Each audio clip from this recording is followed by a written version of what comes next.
Non credete a una singola cosa di quello che dicono.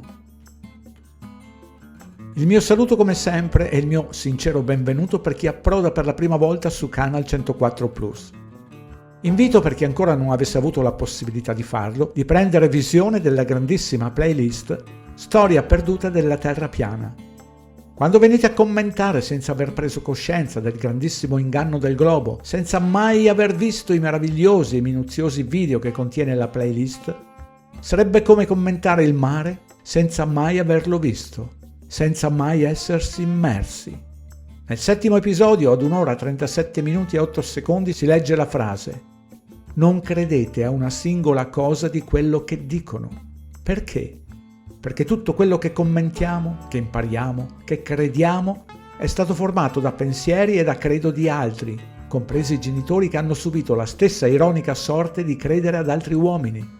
Cosa è vero e cosa non è vero? Sta ad ognuno di noi scoprirlo. Se hai paura non ti avventurerai mai dentro la tana del bianconiglio e accetterai sottomesso, sottomessa, a tutti i dogmi che gli altri ti costringono a stare. Sai cosa significa dogma? Principio che si accoglie per vero o per giusto, senza esame critico o discussione. Nella teologia cattolica, verità rivelata da Dio o definita dalla Chiesa come tale, imposta ai credenti come articolo di fede. Rileggo: imposta ai credenti come articolo di fede. E fede sapete cosa significa? Lo leggete anche sulla home del mio sito. La fede è l'accettazione passiva di un sapere che non si conosce. Ricordate qual è la prima menzogna che ci insegnano? Babbo Natale.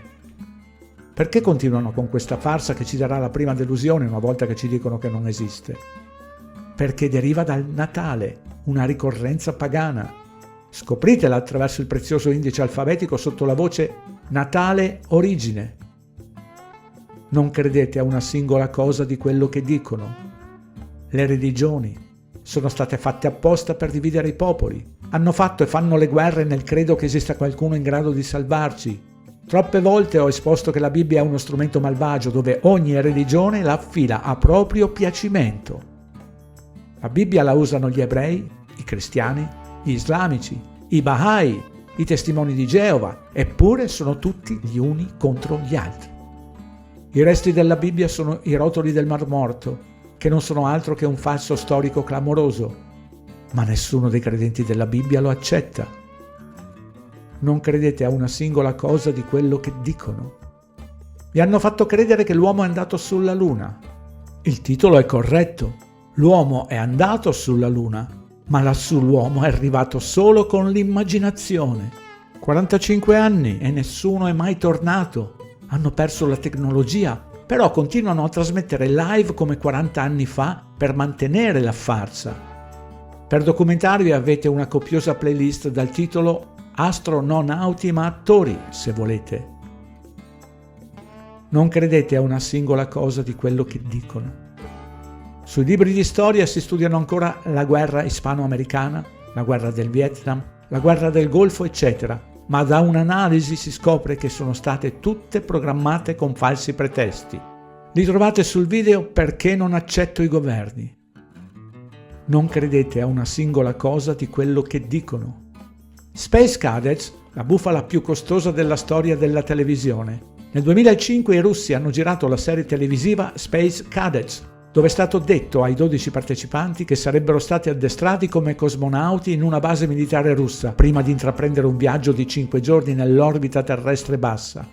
In realtà l'intera serie è stata girata nel Suffolk e i concorrenti non hanno mai lasciato la Terra. Eppure 12 persone 19 anni fa sono cadute nel credo di essere veramente andate nello spazio e solo più tardi, come per la farsa di Babbo Natale, si sono disillusi. Non credete a una singola cosa di quello che dicono. Se l'uomo è stato in grado di mettere in atto tutti questi falsi, non crederete che si sia fermato, vero? Un piccolo input. Israele è stato fondato nel 1948. Nel 1948 hanno usato per la prima volta il termine oggetto volante non identificato, meglio conosciuto come Flying Saucer o UFO. Nel 1948 sono stati riscoperti i rotoli del Mar Morto. Sarà un caso che queste 3 voci risalgono al 1948? Oggi siamo verso la fine del 2024 e sono passati 76 anni. Il mondo è cambiato, ma non in meglio. Prendo spunto da un commento postato sotto il video "Fallimento dell'energia verde con le pale eoliche".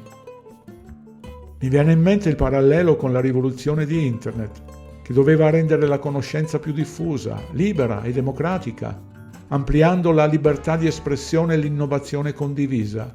E invece il progetto era esattamente l'opposto: concentrare il potere e il controllo di informazione e comunicazione nelle mani di un pugno di banditi. È vero. C'è una censura più accanita dove con gli algoritmi nascondono siti e video scomodi. Il comando viene portato all'intelligenza artificiale che si nutre solamente con le notizie che trova pubblicate nel cloud, non sull'esperienza diretta col mondo che ci ospita, che possiamo fare noi, esseri umani. Come ricercatore indipendente so che siamo su un piano, ma come ci hanno fatto credere a tutto quello che ho elencato sopra, fra qualche giorno potremo vedere titoli come "Ultime notizie, i terrapiattisti dimostrano il globo ma rifiutano i risultati anche se sono là". Perché? Se nel 1969 hanno fatto credere alla popolazione mondiale di essere andati sulla Luna, se sono riusciti a farci credere che hanno innescato guerre senza motivo a causa di cattivi che cattivi non erano, se hanno fatto credere a 12 persone di essere andati nello spazio mentre si trovavano su un simulatore, sono sicuro che grazie a persone facoltose rimane facile ingannare 4 persone e mostrare loro cose non vere, come è facile per un illusionista far sparire o far riapparire una persona. Se negli ultimi 4 anni hanno fatto credere quello che hanno voluto far credere, che io non credo, non solo non credo a una singola cosa di quello che dicono, ma anche di quello che mi mostrano attraverso un qualsiasi device. Anche se mi mostrerete veramente un time lapse di 24 ore ripreso al Polo Sud, col sole che rimane sempre sopra l'orizzonte, perché finora ho visto solo dei falsi clamorosi, affermo che la Terra non è assolutamente un globo. Ho fatto le ricerche direttamente sul campo rilevando dati col risultato che non esiste alcuna curvatura e se mi trovo su una sfera che ruota non potrò mai vedere il sole che mi gira attorno, ma che si sposta a zig-zag, a meno che invece non sia il sole a girarmi attorno. Viene spiegato molto chiaramente anche sul libro Il risveglio, a pagina 13 nel capitolo Lo sgomento. Saluti!